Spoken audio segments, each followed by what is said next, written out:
Welcome to my unboxing of the iTab F931A. This is an 8.9-inch Android 4.0 ice cream sandwich tablet.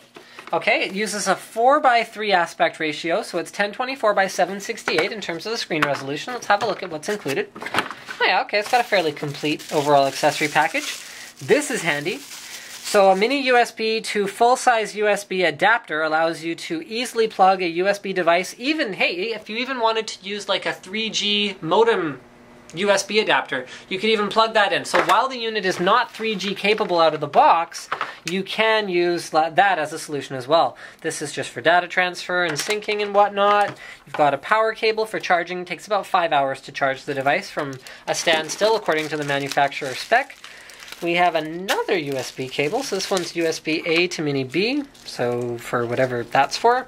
Okay, lots of USB cables. We've got, for whatever reason, what appear to be Apple OEM headphones. Really? Mm-mm. They must be clones. Mm-hmm. Yeah, they must be clones. Okay, well, white headphones that are included.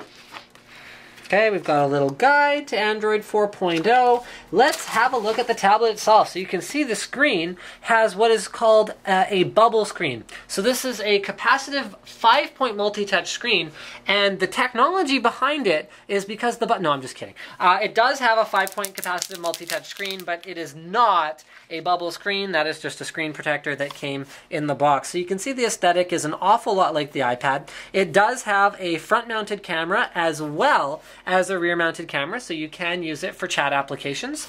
That card that I threw over there covered up my notes, but let's go ahead and take the back off of here. Ooh, that's quite nice, actually. It has a metal back, so kind of an anodized metal finish on the back that seems like it should be reasonably durable.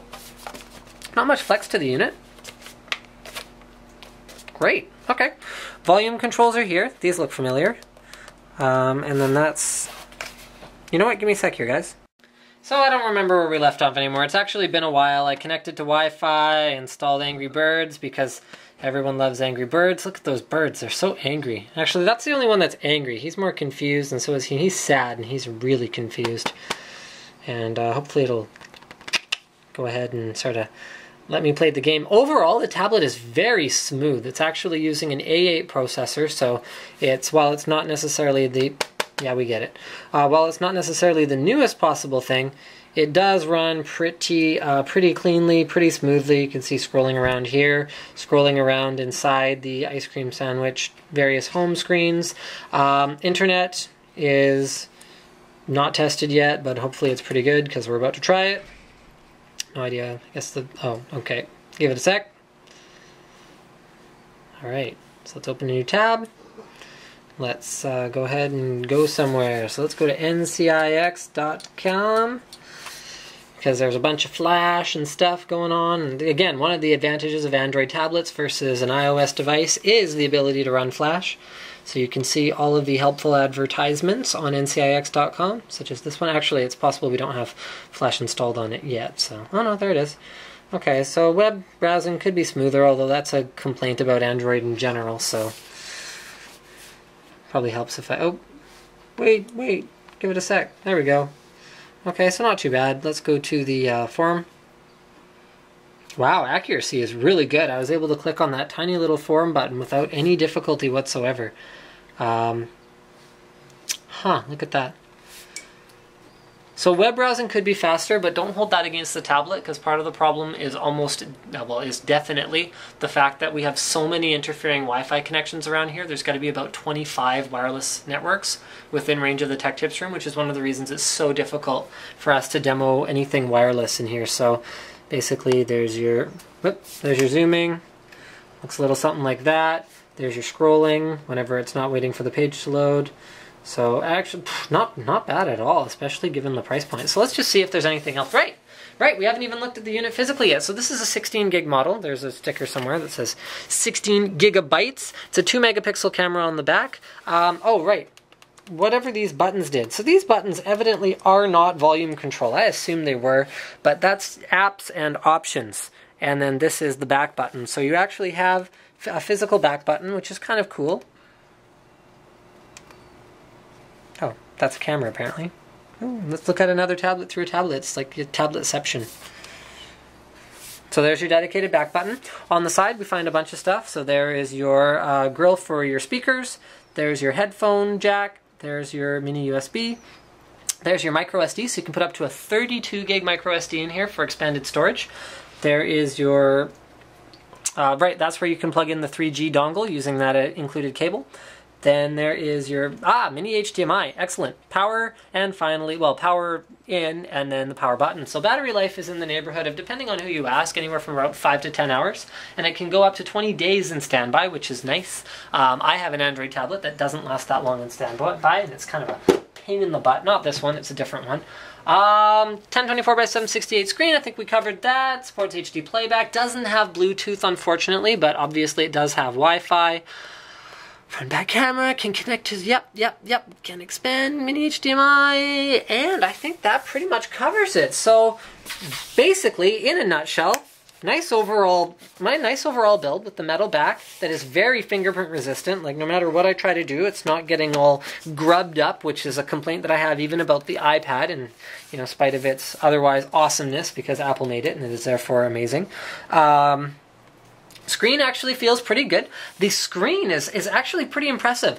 I hate, personally, seeing the touchscreen interface of a tablet. I find that very, very bothersome. And you really can't see it. It's a very flat screen, no ripple to it, and you can just barely make out some vertical lines. I thought you couldn't see it at all, actually, until I just saw those now. So it doesn't bother me at all, even compared to something like Transformer Gen 1, where it's got those dots all over the screen. That just drove me crazy. Yes, crazy enough to, like, say it like that. Like, crazy! So we're going to install Fruit Ninja Free, just to check out the, accept and download, check out the 5-point multi-touch. Guess we can also see the download speed here, which is pretty good considering we're in the Tech Tips room. I just reset the router, so maybe that's helping a little bit, or maybe it jumped the gun there. Hard to say. So you guys, yeah, I mean, this is some usability time with the tablet. There's your responsiveness.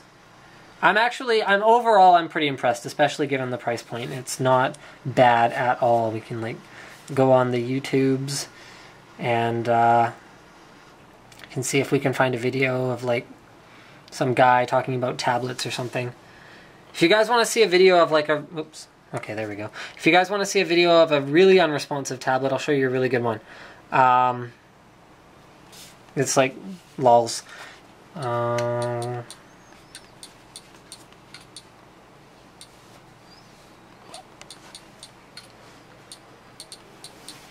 Yeah, that one. This one, it was like 8 minutes in between trying to do things and them actually happening. Linus Tech Tips video!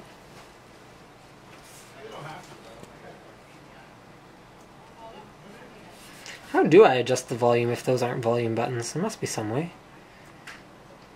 I don't know. Slick's pointing at something, but I don't know what to do. Sound. This probably isn't the fastest way to do it, but it's done now. There we go. Okay, back. I'm not actually an Android expert by any stretch of the imagination, so. In here to help him clear space from.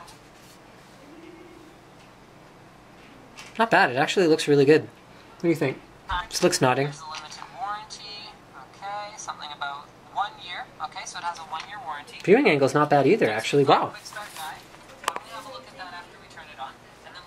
Yeah, I'd say it's very usable from about here to about here. So that's pretty nice, actually. Here, well, why don't you look at it? Wow, that's awesome. Okay, so moving along, Fruit Ninja Free.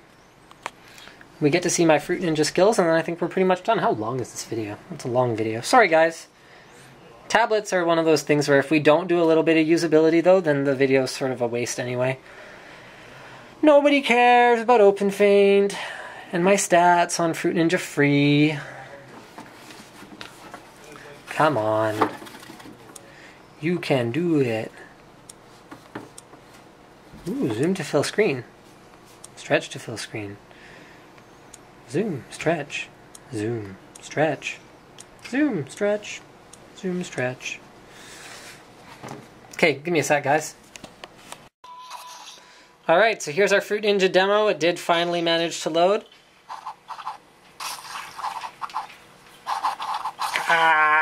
And then for sure it'll be a bomb next.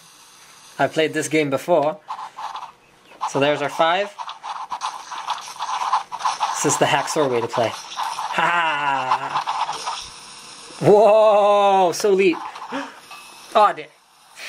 Okay, well, it's got a gig of RAM, which I didn't mention before, and I think that pretty much covers it. Thank you for checking out my unboxing and first look at this pretty value-oriented, and I'd say pretty good value little tablet. Don't forget to subscribe to Linus Tech Tips for more unboxings, reviews, and other computer videos.